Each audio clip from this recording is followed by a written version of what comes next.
podium. Il y a toujours un petit moment de flottement parce qu'il faut le temps que les athlètes puissent arriver jusqu'à la zone officielle, que tout soit en place, que les médailles elles sont prêtes, hein, vous savez à chaque fois, les cadeaux, puisque vous avez vu qu'il y a une boîte qui est remise avec un cadeau souvenir généralement, également les petits bouquets de fleurs, bref il y a tout un cérémonial qu'il faut préparer, qui existe dans tous les sports d'ailleurs. Et c'est vrai que, alors là en plus il y a un plan d'eau, donc vous voyez on installe ce podium amovible. Il y a quand même des zones d'organisation à avoir. Et on va pouvoir donc normalement avoir la Marseillaise hein, qui va retentir.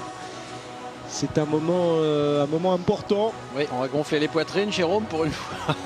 Non mais c'est vrai que petites poitrines, on va les gonfler. On va essayer de les gonfler comme les séistes. C'est vrai que ben voilà, on a une équipe de France qui se construit et qui se projette sur Londres 2012. Et ma foi, entre les bateaux qui arrivent en finale, ce qui est déjà la marque en tous les cas d'un travail en profondeur qui est fait, et puis ceux qui une fois arrivés en finale accèdent au podium, et puis enfin ceux qui accèdent au titre suprême de champion du monde, comme c'est le cas ici avec le K4 tricolore. Ça prouve en tous les cas que la course en ligne française est sur le bon chemin. Regardez nos Dalton avec Philippe Collin à droite. C'est vrai que je laisse la propriété de votre expression. Alors en même temps il faut aller au bout hein. C'est-à-dire qu'il y a Jo. Non, mais il faut aller au bout de votre expression hein, sur les Dalton, mais je vous en laisse l'entière responsabilité, merci. Vous en expliquerez après avec alors on va démarrer tout d'abord par les Tchèques qui sont médaillés de bronze. Jan Sterba hein, qui faisait partie de cette équipe.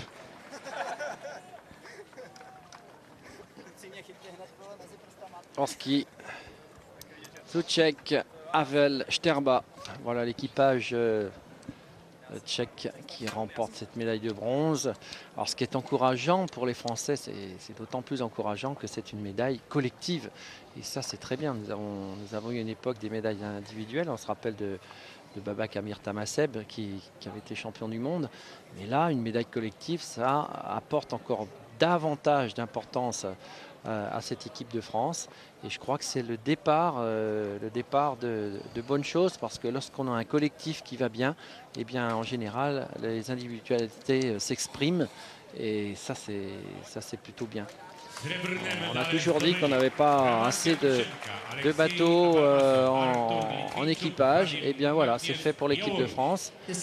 Dans quelques instants, et bien nous allons entendre retentir la Marseillaise, alors que monte sur la deuxième place l'équipe de Biélorussie avec Pietrushenka, Albamassav, Litvinchuk et Maknev.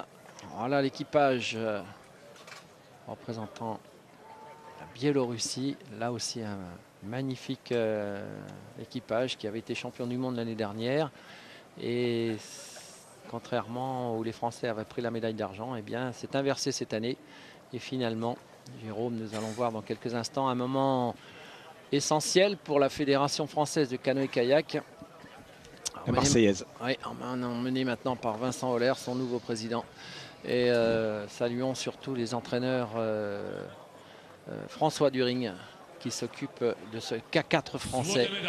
On les salue bien bas. Et maintenant, l'équipe de France, mesdames et messieurs, Arnaud Ibois, Étienne Hubert, Sébastien Jouve et Philippe Collin. Champion du monde. Champion du monde. Champion du monde. Alors on va peut-être essayer d'écouter le...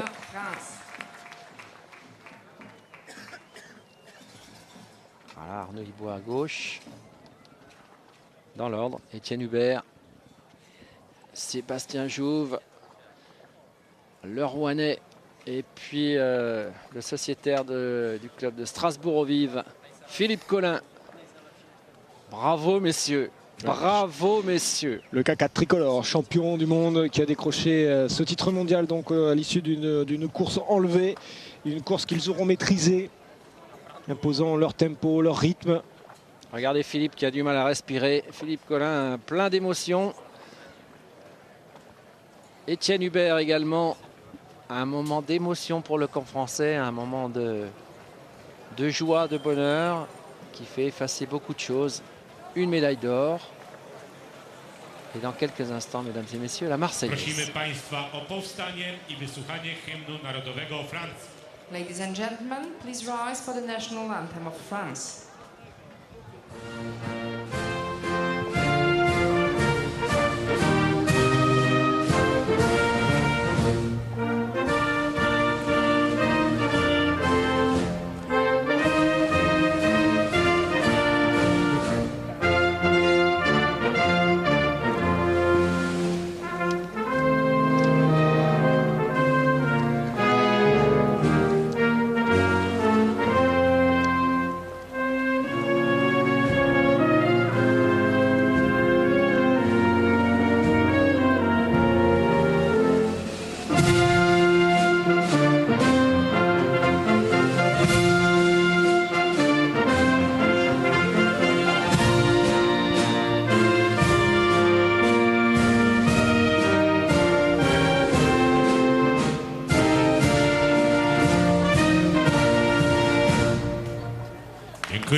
Regardez s'ils sont pas beaux, nos petits Français. Bravo à l'équipe de France, bravo au K4 tricolore pour ce titre mondial, cette Marseillaise qui a retenti du côté de Poznan pour la fin de cette matinée, troisième journée des championnats du monde de canoë-kayak. Journée qui n'est pas terminée, loin de là. On va vous proposer de suivre tout à l'heure aux alentours de 13h, à partir de 13h, les séries puis les demi-finales sur 200 mètres, cette fois avec des bateaux français là aussi engagés. Donc il y aura des choses intéressantes. On retrouvera Maxime Beaumont notamment. On va retrouver également Arnaud Ibois et Sébastien Jouve qui seront sur le K2.